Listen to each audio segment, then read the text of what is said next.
If you hood educated, I'm glad you made it.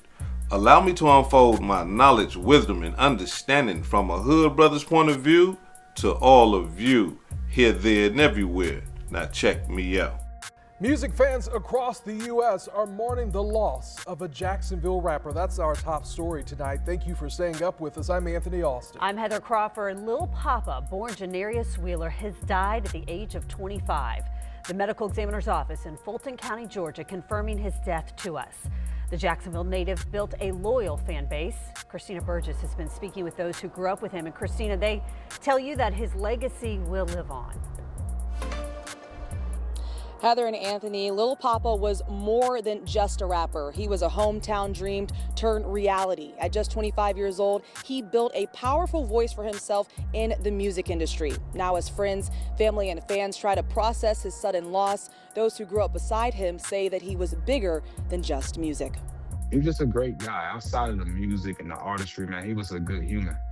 And I'll never forget him. Jacksonville native and music producer Scotty OTH says he grew up with rapper Lil Papa, and the two shared big dreams. I was making beats, then he was making music. In 2019, 18, we ended up making, our first track together. Outside is deeper than music. That was family to me. We called each other cousins. Scotty says his grind was unmatched. Very hard worker. I ain't never seen nobody outwork Papa. Papa was the last man standing in the studio. Forever Young was Papa's favorite song that we did together. In 2022, Lil Papa signed with Yo Gotti's collective music group, a defining moment in his career. He released several fan favorites, including Love and War, Mind Over Matter, and Happy Tears, along with projects like Almost Normal Again. Just this past Friday, he released a new single titled Out of Town Bay. Since the news of his passing broke, Lil Papa has been trending on X. He had nearly 1 million followers on Instagram and more than 600,000 listeners on Spotify. I feel empty, but I love him. I love him to death, always will. And I'm just trying to compartmentalize everything. Photographer and creator Terrence Tyson says he met Lil Papa at the very beginning of his career. I know how, myself and a lot of other people, how hard we went for him to get where he needed to be. It was a shock, and it was a big loss. Tyson says the rapper pushed through trials and tribulations to create opportunities for himself and others. When he made it, it felt like everyone made it. Now, as Jacksonville and fans across the country mourn this loss, those closest to him say his heart and music will keep his legacy alive. He's gonna live on. His legacy is gonna continue. He was a star. And Lil Papa was scheduled to perform at his birthday bash on March 21st at the Fillmore Center in New Orleans. No details surrounding his death have been released at this time, and the medical examiner's office says his cause of death is still pending. Reporting live in downtown Jacksonville, Christina Burgess, First Coast News. Wish I could see her every day, fuck her in every way, but she stays so damn far away. She my distant lover, call her my little out of town baby, distant lover, shout her my little out of town baby. Seem to keep her smiling, I hate that. Brandon said you gon' wish you was a child. When I drove up, finally understand what she was saying now. Dealing with these consequences as a man. Wonder will that make me less of one? If I ran from my pride, what if I gave up on life and never get a chance to solve? Should've probably made my son hate his father. If I chose to leave this earth and forget about my toddler, I done kicked the cupboard, I might pick back up the bar. Can you bring me a star? Can't see. I want y'all to tell me, what do y'all get from this post, right? Because in this post, he's letting it be known that, hey, look, I got one more album, and after that, I'm going to find my peace. And so, I don't know if he's talking about his peace from a record label, or is he talking about, his resting in peace? A lot of fans are speculating, and they're saying that, hey, look, he was letting us know his plans before he did them. Because right after his album release, couple of weeks later, they found him dead. You'll be proud of me, OG. Woke up, read me a Bible verse, got some breakfast in my system, talked to God about it. You know what I'm saying? And he laid it on me. I got one more album, EP, mixtape, whichever one it's gonna be, I got one more. And it's over, I'm going to find my peace. Now, these other clippings, right? I hope that YouTube allow you guys to hear him, because in these other clippings, you can tell that this young brother right here is stressed and that he is depressed. And not only that though, in these clippings, he is actually telling us that he's planning to take his own life. Check it out. I wanna say sorry to my fans. All the shit I go through, you'll never understand. Sitting in the dark with your gun in your hand. What if I play Russian roulette with a Glock, a full clip, and I put one in the head? I want to give a TIP Thug and Peace to Lil Papa, man. Yeah, my little nigga right there, you know. Always supported me, looked up to me, my nigga. Always came to Boosie Bag. Solid little nigga too. For the time being. So TIP Papa, nigga, Thug and Peace, nigga. Damn, Papa.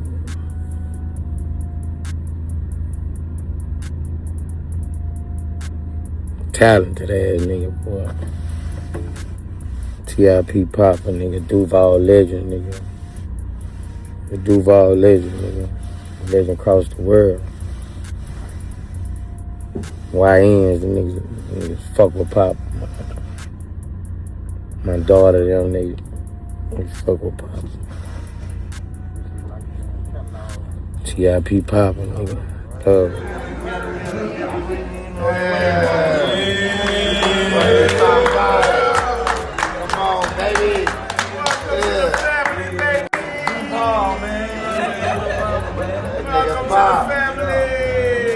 What you just say you do to that motherfucker? On that song, nigga. What you say, nigga? Yeah, Trey Young, that motherfucker? Yeah, quick win, nigga. The big league. Goddamn it, nigga. Play time over in the big league, you know what I'm saying? Welcome to the family.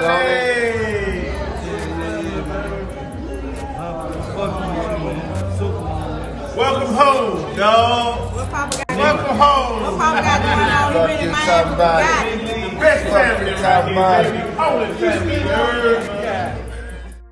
We are stunned and devastated by the loss of our beloved family member, Janarius Lil Papa Wheeler. Papa was more than just a talented artist. He was an ambitious young man with depth beyond his years and endless potential. Our love for him knew no bounds. He was one of those rare artists who thoughtfully poured his pain, growth, and truth into his art. His passion and his authenticity connected and inspired fans from all walks of life. This is truly a heartbreaking loss for everyone who knew and loved him. Please keep his loved ones in your thoughts and prayers. Papa, we promise to uphold your legacy with honor and respect. We are all better because of you. Long live Lil Papa, CMG, the label. Once again, rest in peace to that young brother Lil Papa.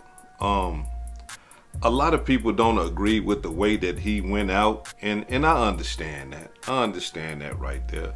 A lot of people don't understand mental illness, and I understand that right there as well. But at the same time, you know, instead of just being bold and instead of just being rude, show some type of empathy. Because at the end of the day, this is somebody's son, a cousin, brother. People love him. And to be just downing him because of, you know, the way that he took his life, it's like, come on now, y'all, calm down. You know, and the reason why I'm saying this is because, you know, I got a couple of people in the comment section and they just saying, you know, man, F him and he dumb, and they making jokes about the man and all this old type of stuff, and Lil Papa popped himself and all. Like, come on, y'all. I mean, like, look, you wouldn't want somebody to be talking about your loved one like that. You see? And a lot of the times we don't understand what's going on because we ain't never been in a position to understand what's going on. So before I get into the demonstration, you know, for all the people that don't understand mental health, listen, just because you don't understand it, that doesn't mean that a person has a weak mind. That doesn't mean that a person can't control themselves and all this old type of stuff. That doesn't mean that. You got to go through what this person is going through. Then you will understand and say, damn, you know what, man, I didn't. You see? And being 100 with the multitude. Look, I used to be the same way. I couldn't understand like how somebody can do something like that to themselves. I didn't understand mental health and anxiety and depression and all. I didn't understand that type of stuff until I went through some anxiety type stuff myself. You see what I'm saying? Man, listen, the world will get down up on you. Things get cold. I'm talking about, man, the anxiety that I was going through a couple of years ago, man, that was tough on me. I never experienced nothing like that. And some of you might be sitting back saying, damn, Hood, you went through some mental shit? Yeah. Hood educated. Yeah, I went through some shit.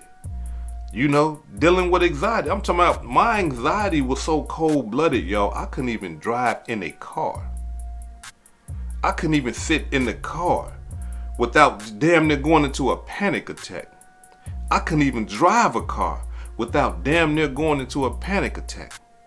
I've been driving all my damn life. I've been riding in cars all my life. And then all of a sudden, I couldn't do it. But with me being who I am, look, I used to tell my wife, look, I'm getting in this car. I'm finna just stress the hell out. I'm gonna have a panic. Whatever gonna happen. But I'm getting in this car. And so for me riding in the car with her, you know what I'm saying, going through it, took me from that to, hey, look, I'm finna drive around the block a few times. That's how I know y'all probably like, damn, Hood. Yeah, it was that tough. You see what I'm saying? And so it took me from driving around the block a couple of times, and that was tough on me to, you know, driving a little bit farther every now and then. That was tough. I remember one time I drove to the store, and I went into the store and I came back out, looked at the car, I say, I don't think I can drive back. That shit was tough, just driving to the store. I don't think I can drive back. And I was gonna call my wife and say, hey, look, check this out, babe, come pick me up. I can't do it. But by me being determined, I say, look, man, I'm finna get in this car and I'm finna drive back. And I'm telling all y'all this is because, look, man, somebody like me even went through that type of shit, man. So y'all calm down, man. I'm talking about, man, mental health is real, man. It's not a game, you know. And you probably don't know about it because you ain't ever been through it yourself, or you don't know somebody that went through it. So y'all calm down. But now let's get into this demonstration, right? CEOs of these record labels, label mates. If you see your artist or if you see your label mate continuously rapping or singing about hurt, pain, misery, taking their life, not wanting to breathe, not wanting to be on earth, they continuously do this. I believe that y'all have an obligation to intervene and say, hey man, what's going on with you, brother? Is you okay? You know, the first song you did when you was talking about you ain't want to be on earth, that was alright, you know, we understood that. But you continuously making these type of songs, like what's going on with you? You see, because in the message that Yo Gotti and them left, you know, they basically said that the man poured out his heart. The man poured out his pain. The man poured out his truth in his music, right? And I gotta be 100. That's an art because a lot of us don't know how to express ourselves. You see, most men, you know, we hold it in. Man, we can be going through so much y'all just don't understand, but we just hold it in. Why? Because we are taught to be physically tough and strong, emotionally tough and strong, and mentally tough and strong. And we're not wired that way. We're gonna go through some things. And the best way to get over those things is to express them. Get them out, right? And so you think to yourself that, okay, man, this brother, he pouring all this stuff out into his music, but he continuously doing it. So that tells us that he ain't got over it yet. You see, he ain't got over it. He ain't get that help that he needed. And now, look what happened. Once again, we got to give our shout out. Rest in peace to Lil Papa. Condolences to his family. But I got to be 100 with y'all, right? I got to. The circumstances surrounding his death is kind of murky. It's kind of blurry to me. And the reason why I say that is because here it is. This man gets into a car crash. A simple car crash. Nothing major. He didn't run no kids over. He didn't run no elderly person over. There was no vehicular homicide. He was not injured to the point where, he was inoperable, that he couldn't focus or drive or anything like that. He gets into a simple car crash. A single car crash. Just his car. He was coherent enough to call his manager. Now, from the reports that I'm getting, his manager is his family. And if it's not his family, they just like family. They consider themselves family, right? So him and his manager is close, right? This is not just some manager that he do business with. They like this here. They close, right? So he was comfortable enough during the accident to call his manager. His manager tells him, "Hey, look, check this out, bruh. Where you at? Hey man, I'm off 85, man. This, that, and the other. Okay, look, meet me at the Hilton Hotel close by, right? Pull up there, and I'm gonna pull up on you." He pulls up to the Hilton Hotel, meets his manager. His manager gets out the car, start chopping game with him. Hey man, damn, fuck the car, man. What happened? Man? You all right? Just we got to think about it like that, because just think of your homeboy, your family member called you and said, "Man, I got into a car wreck, man." Man, when you meet up with him, you're gonna have a damn boy. What the hell you done did, man? You had in the motherfucker. You drunk? You gonna talk crazy to him. You know what I'm saying? But not in a bad way. You just for fun, like, damn man, you done towed the car up. You know what I'm saying? Just talking. But the manager tells the police that Lil Papa didn't open his car door. Lil Papa rolled the window down and spoke to him with the window down.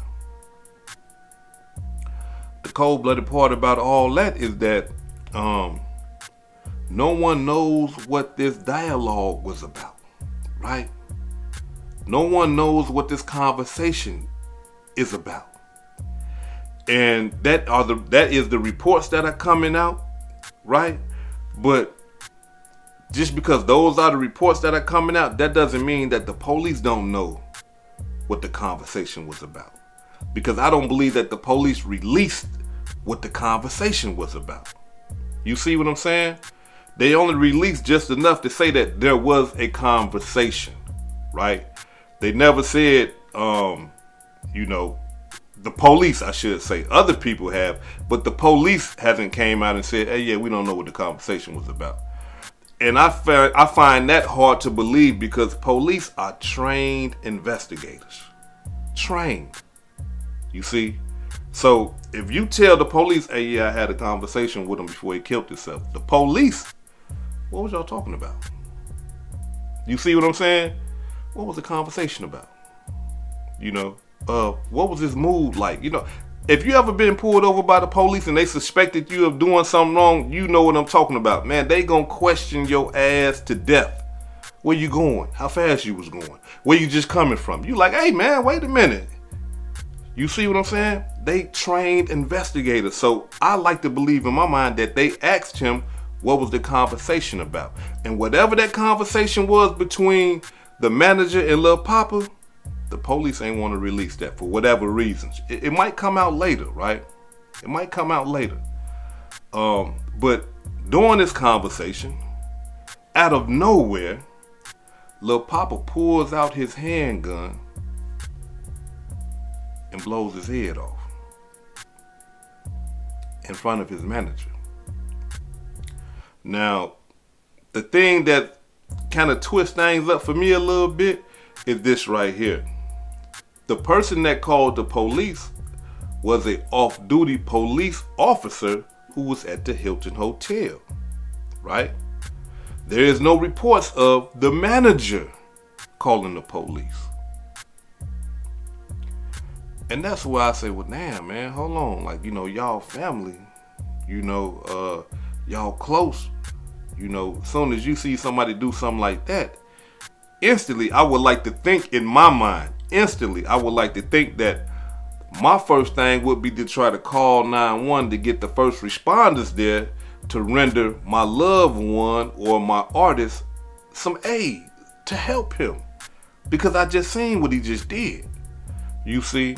But according to what the police released, the 911 call came from a off-duty police officer that was at the hotel. They didn't say anything about the manager calling the police.